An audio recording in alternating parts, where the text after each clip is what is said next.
नमस्कार दोस्तों, मैं अखिलेश उम्मीद करता हूं आप सभी अच्छे होंगे और आप सभी का स्वागत करता हूं अपने track study bye Akhilesh sir के इस छोटे से प्लेटफॉर्म पे। उम्मीद करता हूं आप सभी लोगों की पढ़ाई अच्छे से चल रही होगी।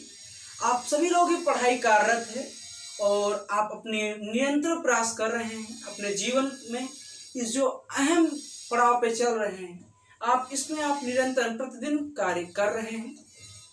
आज का हमारा जो टॉपिक है एंटी डिफेक्शन लॉ यानी दल बदल कानून। देखो, हमने पिछले लेक्चर में अपने को पढ़ाया था आप सभी को संसद यानी पार्लियामेंट। पार्लियामेंट क्या होती है, उसके अभिन्न अंग कौन कौन से होते हैं, फिर राज्यसभा किस तरीके से कार्य करती है, लोकसभा किस तरीके से कार्य करती है, उनके सदस्य किस तरह से चुन के जाते हैं, उनकी योग्यताएं क्या क्या होती हैं, या उनका कार्यकाल कितना होता है, या किन किन क्षेत्रों से क्या क्या है, उन सब के बारे में मैंने मुख्यतः आपको पहले ही लेक्चर में बता दिया है। उम्मीद करता हूं वो सभी लेक्चर आप सभी को समझ में आ रहे होंगे। जिन भी बच्चों ने अभी प्रीवियस लेक्चर्स नहीं देखे प्लीज आप सभी लोग जाएं और देखें और अपने सुझाव जरूर दें, उससे हमारे और भी अच्छे वीडियोस इन फ्यूचर आएंगे। तो चलिए आप सभी के साथ जुड़ता हूं और आज के जो टॉपिक है एंटी डिफेक्शन लॉ। देखो, संसद में क्या होता है, जो सदस्य होते हैं वो कई सारे क्षेत्रों से जुड़ के जाते हैं, कई सारे पार्टियों से बनकर जाते हैं। चाहे हम बात करेंगे केंद्र सरकार की हो, केंद्र सरकार में बात करें यानी देश की प्रति बात करें तो संसद कानून बनाता है, वहीं राज्य में बात करें तो राज्य विधानमंडल कानून बनाता है। दोनों जगह पर सदस्य होते हैं, सबके अलग अलग होते हैं। केंद्र में जो सदस्य बनकर संसद में जो सदस्य बन के जाता है वो सांसद कहलाता है, तथा राज्य विधानमंडल में जो सदस्य बन के जाता है क्या एमएलसी कहलाता है, या तो फिर जो विधान परिषद में या तो फिर विधायक कहलाता है। ठीक है, तो इन सब के बारे में हमें चर्चा करनी है। आज जानेंगे फिर उन पर ये एंटी डिफेक्शन यानी दल बदल कानून कैसे होता है। अभी आपने एग्जाम्पल लेता हूँ, ताजा है, हरा है। महाराष्ट्र की राजनीति में देखिए अभी क्या हुआ है, ट्रांसफर हुआ है। किसका हुआ है, तो पूरी गवर्नमेंट चेंज हो गई। हाल ही में फिर क्या हुआ है, देखो बिहार में भी गवर्नमेंट चेंज हो गई। पहले एनडीए की सरकार बना रहे थे नीतीश बाबू, एनडीए से बनकर आप किसके आरजेडी बन गए, जेडीयू बन गए। ठीक है, तो उसी तरह बिहार में क्या, बिहार की बात हो गई। उसी तरह आपका महाराष्ट्र में भी क्या हुआ, सत्ता परिवर्तन हो गया। ये क्यों होता है, क्या ये एंटी डिफेक्शन लॉ यहाँ पर लागू नहीं होता है, इन सबके बारे में हम चर्चा करेंगे। और उम्मीद करता हूँ इस वीडियो के बाद आपके सारे डाउट्स क्लियर होंगे। अगर फिर भी किसी तरीके का कंफ्यूजन है या कोई सुझाव है तो नीचे कमेंट सेक्शन में जरूर दें। आपके सुझाव के लिए मैं सदा आभारी रहूंगा और उम्मीद करता हूं आप सभी लोगों को ये वीडियो आगे अच्छा लगेगा। चलिए देखते हैं। देखिए, एंटी डिफेक्शन लॉ की बात करें तो जब सबसे पहली बात करें दल बदल कानून, ये है क्या हमारे संविधान में सबसे पहले लिख के आया? तो जी नहीं, बिल्कुल नहीं। एंटी डिफेक्शन लॉ जो है यानी जो दल बदल कानून है, हमारे कॉन्स्टिट्यूशन में जो है एक 10वीं अनुसूची है। कौन सी है भाई? 10वीं अनुसूची है 10वीं अनुसूची, जो कौन सा 52वें संविधान संशोधन 1985 में होता है, यानी 52 अमेंडमेंट ऑफ इंडियन कॉन्स्टिट्यूशन 1985। मैं फिर से बताऊंगा, जिन लोगों ने प्लेलिस्ट पे जाइए और देखिए पूरा अमेंडमेंट की सीरीज पढ़ाई मैंने। फर्स्ट अमेंडमेंट से लेकर लास्ट अमेंडमेंट तक पढ़ाया है और उसमें 49 अमेंडमेंट की सीरीज है। उसमें वही इंपॉर्टेंट अमेंडमेंट पढ़ाया गया जो एग्जाम में आपसे कभी ना कभी पूछे गए, इन फ्यूचर पूछा जा सकते हैं। बस इंपॉर्टेंट ही पढ़ाया गया। तो आप अगर वो 49 अमेंडमेंट पूरे सीरीज देख लेंगे तो उम्मीद करता हूं उसके बाहर आप कभी भी किसी भी एग्जाम में गलत नहीं होने वाले। ठीक है, तो जो एंटी डिफेक्शन लॉ है ये क्या है, प्रायः संविधान में पहले नहीं जोड़ा गया, उसके बाद जोड़ा गया। अब हमने पहले बताया संविधान में जब बाद में जोड़ा जाता है तो उसको क्या कहते हैं, संविधान संशोधन को, या तो संविधान में कुछ जोड़ा गया है या हटाया गया, तभी क्या होता है संविधान संशोधन। तो 52 अमेंडमेंट 1985 से क्या हुआ, संविधान में एक अनुसूची जोड़ी गई जिसका नाम है 10वीं अनुसूची, और जिसमें बताया कि दल बदल कानून यानी एंटी डिफेक्शन लॉ। देखो, एंटी डिफेक्शन लॉ की अयोग्य के आधार, यानी जब किसी भी व्यक्ति के पर या किसी भी जनप्रतिनिधि पर क्या लगता है, किसी भी व्यक्ति, आम व्यक्ति पर नहीं, किसी भी जनप्रतिनिधि, कहाँ का जनप्रतिनिधि हो सकता है, या तो राज्य विधानमंडल का हो सकता है या तो देश के संसद का हो सकता है। जब किसी भी जनप्रतिनिधि पर इन सब चीजों को लागू किया जाए या देखा जा रहा है इनमें दोषी पाया जा रहा है, तो उस पर क्या होगा, उस पर दल बदल कानून लग जाएगा, यानी उस पर एंटी डिफेक्शन लॉ लग जाएगा। अब देखते हैं कि आयोग के आधार क्या हो सकते हैं, यानी किसी जनप्रतिनिधि को किस आधार पर आयोग घोषित कर दिया जा सकता है। तो देखिए, पहली शर्त क्या है, यदि कोई निर्वाचित सदस्य पहली बात क्या है, यदि कोई निर्वाचित सदस्य स्वेच्छा से किसी राजनीतिक दल की सदस्यता छोड़ दे। मतलब क्या है, जैसे कि मैं बीजेपी से गया और मैं बीजेपी से अपना लखनऊ से मैं बीजेपी का सांसद बना और मैं गया, कहाँ गया, संसद भवन गया, संसद भवन पहुंचा, परंतु मुझे क्या लगा, मैंने अपने आप से मैंने अपना पद छोड़ दिया। तो जब यदि कोई निर्वाचित सदस्य यदि कोई निर्वाचित सदस्य स्वेच्छा से किसी राजनीतिक दल का सदस्यता छोड़ दे, किसी राजनीतिक दल की सदस्यता छोड़ दे, तो क्या होगा, उस आधार पर उसके ऊपर क्या लगेगा, एंटी डिफेक्शन लॉ। ये देखो पहली है। दूसरी बात क्या है, यदि कोई निर्दलीय सदस्य, ध्यान रखना, यदि कोई निर्दलीय मतलब उसका कोई पार्टी से, किसी भी पार्टी से नहीं लड़ा, वो निर्दलीय लड़ा, यदि कोई निर्दलीय सदस्य किसी दल की सदस्यता ग्रहण कर ले, मानो कि जैसे कि मैं हूं और मैं निर्दलीय इलेक्शन लड़ा और मैं जीत गया, और जैसे ही मैं इलेक्शन जीत गया उसके कुछ समय बाद मैं क्या कर रहा हूं, किसी पार्टी की सदस्यता ग्रहण कर रहा हूं, तो उस दौरान जो मैं निर्दलीय सदस्य था, जिस भी सदन का था, वहां पे क्या होगी, मेरी सदस्यता खत्म हो जाएगी। ठीक है, उसके बाद दूसरी बात होगी। उसके बाद तीसरी बात क्या बताई गई है, यदि किसी सदन में पार्टी के पक्ष में, ध्यान दीजिएगा इंपॉर्टेंट है, यदि किसी सदन में पार्टी के पक्ष के विपरीत, यानी जो पार्टी कह रही है उसके विपरीत वोट किया जाए, तो उस आधार पर भी क्या लगेगा, एंटी डिफेक्शन लॉ। मानो कि जैसे कि मैं किसी सदन का सदस्य हूं, मैं जिस पार्टी में हूं, मेरी पार्टी कह रही इसका हम विरोध करेंगे, लेकिन मैं उसका सपोर्ट करूं, तो क्या होगा, मैंने पार्टी के विपक्ष, यानी मैंने पार्टी के विपरीत क्या किया, वोट किया है, तो उस आधार पर भी मेरे ऊपर क्या लगेगा, एंटी डिफेक्शन लॉ, यानी दल बदल कानून लगेगा। ये होगी तीसरी बात। उसके बाद चौथी बात क्या बताइए, यदि कोई सदस्य स्वयं को वोटिंग से दूर रखता है, यानी कि यदि कोई सदस्य क्या है, स्वयं को वोटिंग से दूर रखता है, तो इसका मतलब कहीं ना कहीं वो पार्टी के विपरीत कार्य कर रहा है, तो उस पर भी क्या लगेगा, एंटी डिफेक्शन लॉ। उसके बाद जो अंतिम बात क्या है, पांचवी बात क्या है, मनोनीत सदस्य, यानी मान लो कि जैसे राज्यसभा में सभी को पता है 12 सदस्य मनोनीत होते हैं, कितने, 12 सदस्य होते हैं। वो मनोनीत सदस्य यदि किसी दल की सदस्यता ग्रहण कर ले, मान लो कि जैसे सचिन तेंदुलकर हैं, इनको राज्यसभा का सदस्य बना दिया गया, और फिर ये किसी दल की सदस्यता ग्रहण कर लें, तो उस दौरान क्या होगा, उनके ऊपर वो जो मनोनीत वाला पद दिया गया, जो सदस्य थे उनके ऊपर वो जनप्रतिनिधि का काम खत्म कर दिया जाएगा, उनके ऊपर जनप्रतिनिधि का काम खत्म कर दिया जाएगा। इतनी बात समझ में आई, यानी कि इतनी जो 5 शर्तें बताई गई, इनमें से किसी एक पर भी अगर दोषी पाया जाता, ध्यान देना, नोट में आप यही लिखो कि अगर निम्नलिखित इन 5 शर्तों में किसी एक पर अगर जनप्रतिनिधि दोषी पाया जाता है, तो उस पे क्या लगेगा, एंटी डिफेक्शन लॉ, यानी दल बदल कानून लगेगा। दल बदल कानून मुख्यतः है क्या, किसी जनप्रतिनिधि को उसको पद से हटाना, उसके पद से हटाना, यही क्या कहलाता है, एंटी डिफेक्शन लॉ, यानी दल बदल कानून। प्रायः ये क्या हुआ, 52वें संविधान संशोधन 1985 से जोड़ा गया, जिसकी अनुसूची भारत में कौन सी है, हमारे कॉन्स्टिट्यूशन में 10वीं अनुसूची में है, वर्णित किया गया है। यह है उसके अयोग्य होने के आधार, क्या है, अगर निर्वाचित सदस्य किसी स्वेच्छा से अपना पद छोड़ दे, दूसरी क्या है, निर्दलीय सदस्य किसी दल की सदस्यता ग्रहण कर ले, तीसरा क्या है, पार्टी के विपक्ष में वोट करना, चौथा क्या है, वोटिंग से दूर रखना, और पांचवा क्या है, मनोनीत सदस्य अगर किसी भी पार्टी से क्या करता है, सदस्यता ग्रहण कर लेता है। तो इन 5 आधारों में अगर कोई भी एक आधार किसी भी सदस्य पर लगेगा, तो वो क्या होगा, अयोग्य हो जाएगी, यानी वो अपना पद खाली कर देगा, उसको उस पद को लिए खाली करना पड़ेगा। ये तो बात हुई अयोग्य होने की, लेकिन कुछ अपवाद भी हैं। अपवाद क्या है, उनके बारे में जानते हैं। आइए हम जानते हैं कि जो एंटी डिफेक्शन लॉ है किन किन शर्तों पर लागू नहीं हो सकता है। तो देखो, पहली बात क्या है, यदि कोई संसद का सदस्य वो किसी भी पार्टी का है, मान लो जब संसद का सदस्य है वो किसी भी पार्टी का है, अगर वो क्या है, किसी भी पार्टी का सदस्य है, परंतु उसे लोकसभा का स्पीकर या अध्यक्ष बनाया जा रहा है, क्या बनाया जा रहा है, लोकसभा का स्पीकर या अध्यक्ष बनाया जा रहा है, तो वह अपने पार्टी की सदस्यता को छोड़ देगा, तो उस पर एंटी डिफेक्शन लॉ लागू नहीं होगा। इसका मतलब क्या है, नहीं समझ में आया तो मैं एग्जाम्पल देके आपको समझाता हूँ। मेरा कहने का मतलब है वर्तमान समय में आप सभी को पता है कि लोकसभा के अध्यक्ष कौन है।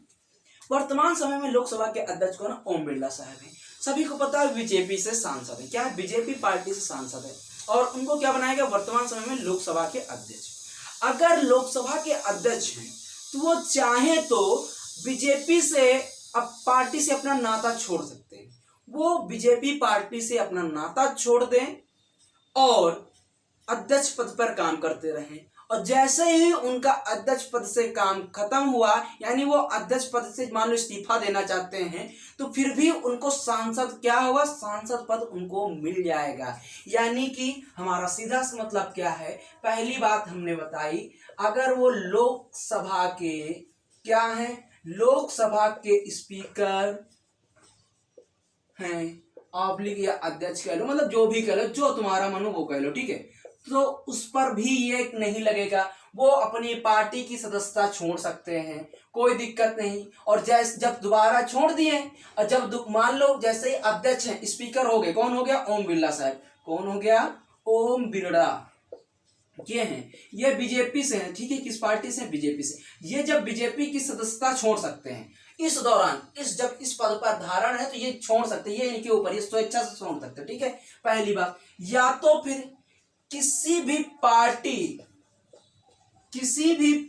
के सदस्य, किसी भी पार्टी के सदस्य 2/3, किसी भी पार्टी के 2/3 सदस्य, ऐसे लिख लो, किसी भी पार्टी के 2/3 सदस्य अगर सदस्यता छोड़ दें, अगर सदस्यता छोड़ दें तो उन पर क्या लगेगा? एंटी डिफेक्शन लॉ नहीं लगेगा।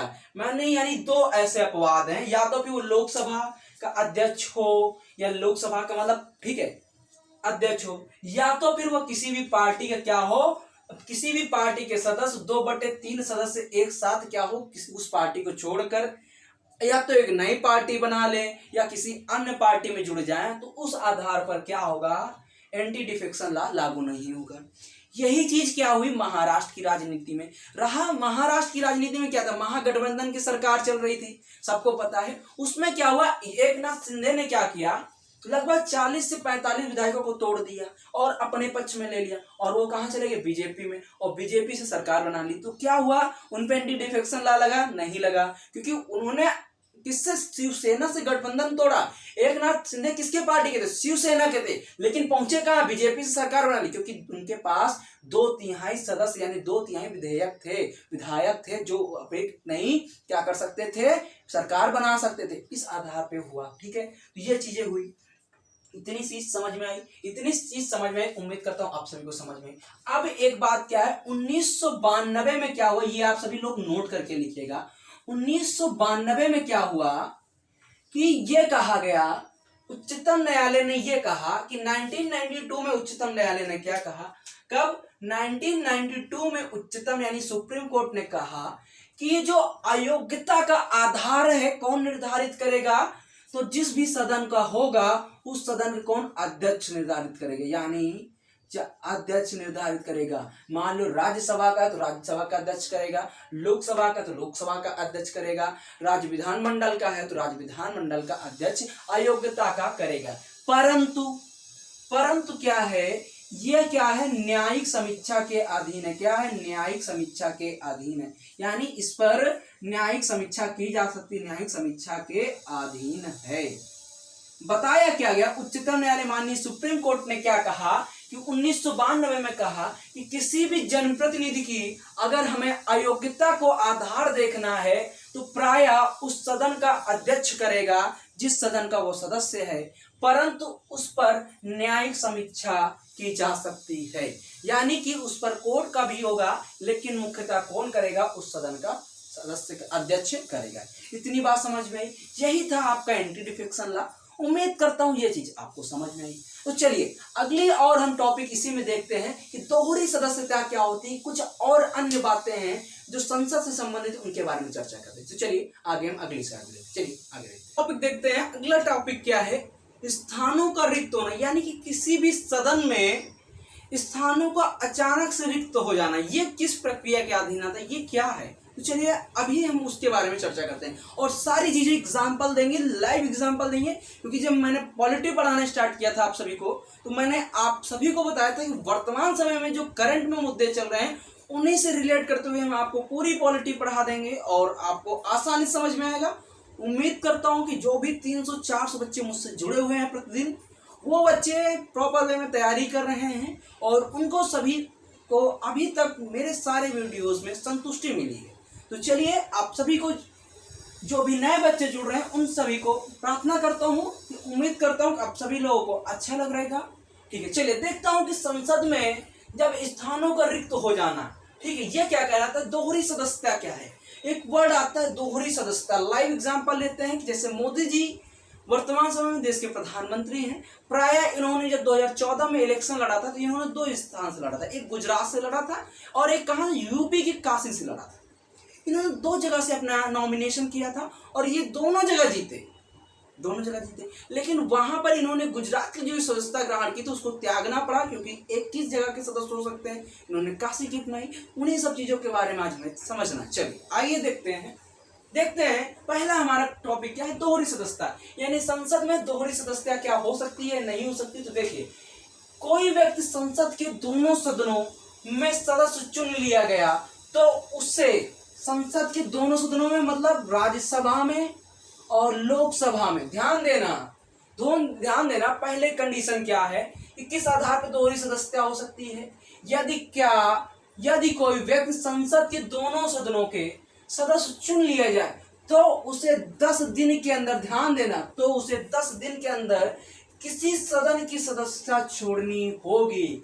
यानी कि अगर कोई व्यक्ति है जो लोकसभा में ऑलरेडी क्या है, एक सदस्य है, कहाँ पे, लोकसभा में एक सदस्य है, परंतु उसने राज्यसभा की सदस्यता में भी क्या कर लिया, अपना नॉमिनेशन करवाया और वो जीत गया, तो उस पर क्या होगा, ध्यान देना, उसे 10 दिन के अंदर किसी सदन की सदस्यता छोड़नी होगी, चाहे लोकसभा की छोड़े या राज्यसभा की।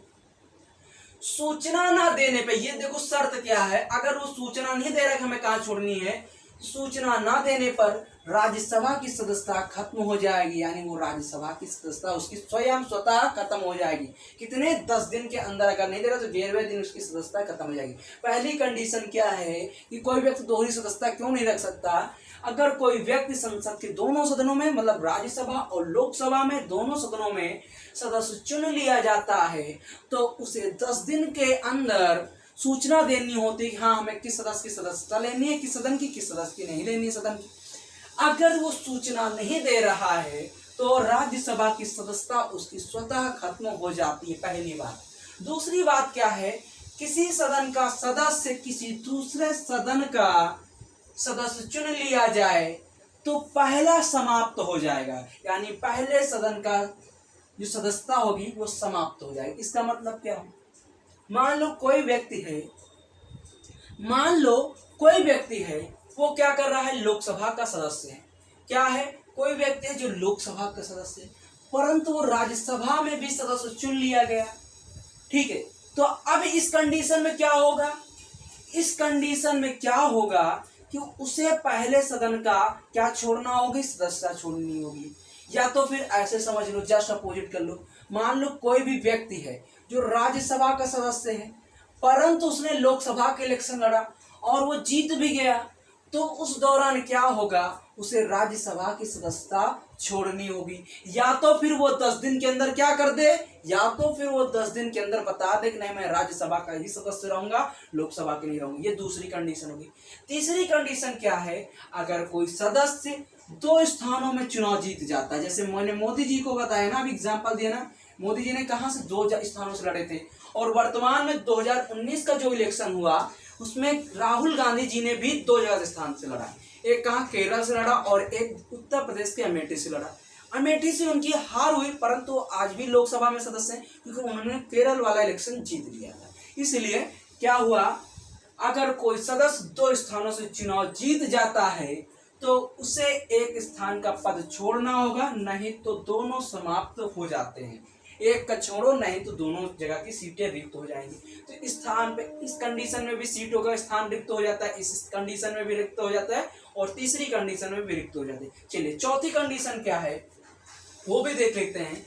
यदि कोई सदस्य संसद ऑब्लिक विधानमंडल, क्या है, संसद ऑब्लिक विधानमंडल में एक जगह ही सदस्य रह सकता है। कोई भी सदस्य हो, वो चाहे संसद में रहे, चाहे लोकसभा में रहे, चाहे राज्यसभा में रहे, चाहे तो राज्य विधानमंडल में रहे, एक ही जगह वो सदस्य रह सकता है। 14 दिन सूचना देना अनिवार्य, यानी सदस्य रह सकता है। अगर नहीं रह रहा, मान लो कि कोई भी सदस्य है, मेरी बात सुनो, वर्तमान समय में अभी क्या हुआ, 2022 में क्या हुआ, समझने की कोशिश करना। उत्तर प्रदेश में क्या हुआ, इलेक्शन हुआ। वर्तमान समय में 2022 में क्या हुआ, उत्तर प्रदेश में राज्य विधानमंडल का इलेक्शन हुआ। परंतु आप सभी को पता है कि सपा यानी एसपी से क्या था, जो मुख्यमंत्री के लिए उम्मीदवार थे माननीय श्री अखिलेश यादव जी थे, ठीक है। वो उसके पहले इलेक्शन के दौरान ही वो लोकसभा के सदस्य जबकि थे, उन्होंने कहां से राज्य विधानमंडल का नॉमिनेशन भी किया, यानी उन्होंने ऑलरेडी सांसद होने के बावजूद भी उन्होंने किसका नॉमिनेशन किया, विधायक पद के लिए। अब वो क्या हुआ, वो विधायक पद का पद जीत गए, तो यानी कि वो पहले से सांसद कहाँ के थे, लोकसभा के थे, और अब वो कहाँ के हो गए, राज्य विधानमंडल के हो गए। तो दोनों में से किसी एक जगह के ही रह सकते, मैंने पहले ही बता दिया। तो अब क्या होगा, उनको 14 दिन में सूचना देना अनिवार्य होगा कि वो किस जगह के रहना चाहते हैं, और उन्होंने बता दिया 14 दिन के अंदर ही कि नहीं, मैं लोकसभा की अपनी सदस्यता छोड़ता हूँ, मैं राज्य विधानमंडल में अपनी सदस्यता ग्रहण करूंगा, क्योंकि मैं विपक्ष को मजबूत होता हुआ देखना चाहता हूँ, या विपक्ष के भी मजबूत होता देखना चाहते हैं, ठीक है। ये सारी कंडीशन के आधार पे जो दोहरी सदस्यता होती है वो समाप्त हो जाती है। क्या होती है, दोहरी सदस्यता समाप्त हो जाती है। ये तो थी पहली कंडीशन। अगली जो शर्तें हैं उनको देखते हैं, किस शर्त पे और भी स्थानों की रिक्तियां हो सकती हैं, तो उनके बारे में देखते हैं। चलिए देखते हैं पद त्याग करना, यानी कि पद त्याग करना की ये मतलब क्या है, जो भी कोई सदस्य सदन का है, जो किसी भी सदन का सदस्य है, वो स्वेच्छा से अगर अपना पद त्याग देता है कि आज से मानो मैं यहाँ पर अपने सदस्यता त्यागता हूं, तो उस कंडीशन में भी क्या हो सकता है, स्थान क्या हो सकता है, रिक्त हो सकता है। दूसरी बात क्या है, अनुपस्थिति की है। तो अनुपस्थिति की बात क्या है, तो उसको भी देखते हैं। हमारे संविधान में ऐसा बताया गया है कि प्रायः जब कोई भी प्रतिनिधि संसद की बैठक में लगातार 60 दिनों तक भाग नहीं लेता है, जब कोई जनप्रतिनिधि संसद की बैठक में लगातार 60 दिनों तक भाग नहीं लेता है, तो उस कंडीशन में उसकी जो सदस्यता है स्वतः समाप्त हो जाती है। कितने दिनों तक, लगातार 60 दिनों तक। लेकिन एक्सेप्शन क्या है या अपवाद क्या है, नोट करके लिख लो भैया। नोट करके आपको लिखना है कि मान लो कि जो भी बैठक हुई उसमें मान लो अगर 4 दिन से ज्यादा स्थगन कर दिया गया। मान लो अभी क्या होता था, मेरी बात सुनो, स्थगन में मतलब समझ लो, ये भी समझ लो। पहली बात तो ये समझो कि जब कोई जनप्रतिनिधि संसद की बैठक में लगातार 60 दिन तक भाग नहीं लेता है, तो उसका पद क्या है, स्वेच्छा से समाप्त हो जाता है। ये बात समझ में, इतनी बात समझ में, उम्मीद करता हूँ सबको समझ में। लेकिन मैंने कहा नोट करके लिखो, ये एक्सेप्शन है या अपवाद है, जो भी तुम्हें समझना समझो, नोट करके लिखो कि जब सदस्य सदन में, ऐसे लिखना, ठीक है।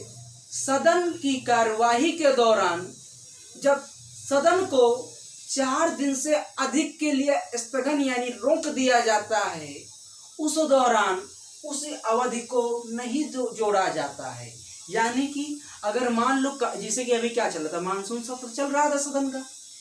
मानसून सत्र में क्या हो, अगर सदन 3-4 दिन 5-6 दिन के लिए बंद कर दिया जाए, 5-6 दिन के लिए बंद कर दिया, तो वो वाले दिन नहीं जोड़े जाएंगे। समझ में आया बच्चा, वो वाले दिन भैया, समझ में आया दोस्तों, वो वाले दिन नहीं जोड़े जाएंगे, ठीक है। ये बात कह रहा, ठीक है। ठीक है, अगर इतनी बात समझ में आए तो उसके बाद क्या है, अन्य स्थितियां।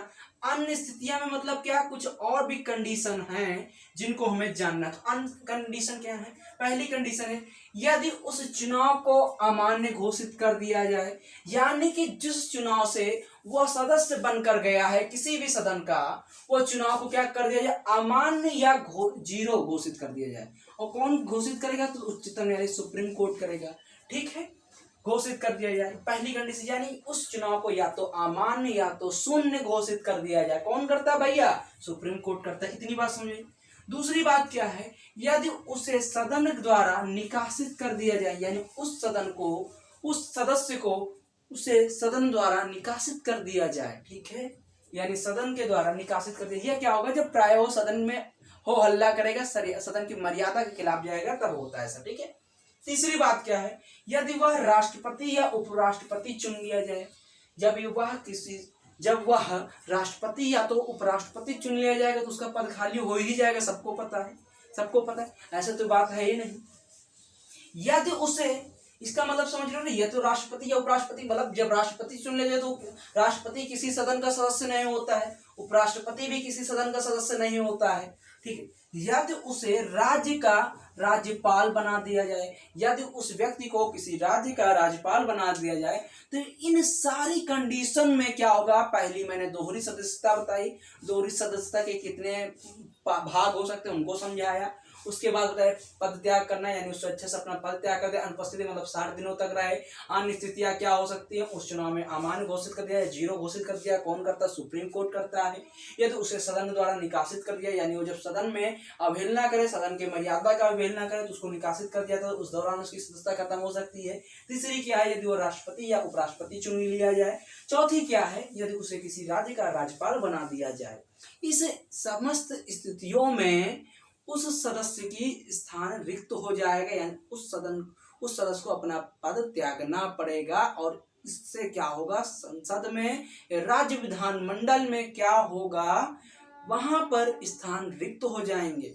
तो आपको समझ में आया, उम्मीद करता हूं आपको एंटी डिफेक्शन लॉ समझ में आया, और किन किन आधार पर सदस्यता का स्थान जो है रिक्त हो सकते हैं, सदस्य के स्थान रिक्त हो सकते हैं, इनको समझाने की कोशिश की। उम्मीद करता हूं आज का वीडियो आपको अच्छा लगा। अगर अच्छा लगा तो प्लीज चैनल को लाइक करिए, शेयर करिए, सब्सक्राइब करिए। आज के लिए इतने ही, पढ़ते रहे, मुस्कुराते रहे। धन्यवाद, और अपने सुझावों को जरूर हमें दें। आपके सुझाव के लिए हम आभारी। धन्यवाद। जय हिंद, जय भारत।